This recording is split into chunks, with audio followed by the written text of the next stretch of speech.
તારીખ 15/5/2025ના રોજ Lalgate police station ખાતે એક નોગર ચોરીનો ગુનો દાખલ કરવામાં આવેલો હતો. ગુનાની વિગત એવી હતી કે અરજદાર જે છે હસન અલી હૈદર અલી શેખ, એનું સોનાનું અને ઘરેણાનું કામ હતું.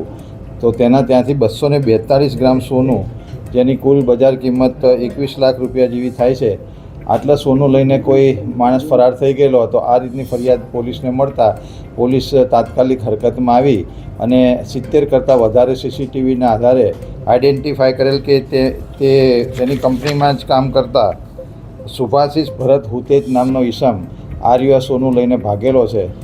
આ જે આરોપી છે તે આ 242 ગ્રામ સોનું લઈને પોતાના મૂળ વતન વેસ્ટ બેંગાલ ખાતે ભાગી રહેલો હોય, પરંતુ પોલીસને આ માહિતી મળતા તાત્કાલિક પોલીસે ગણતરીના કલાકોમાં આરોપીની વિરાર મુંબઈ ખાતેથી ધરપકડ કરેલ છે અને તેના પાસેથી પૂરેપૂરો 100% રિકવરી કરેલ છે.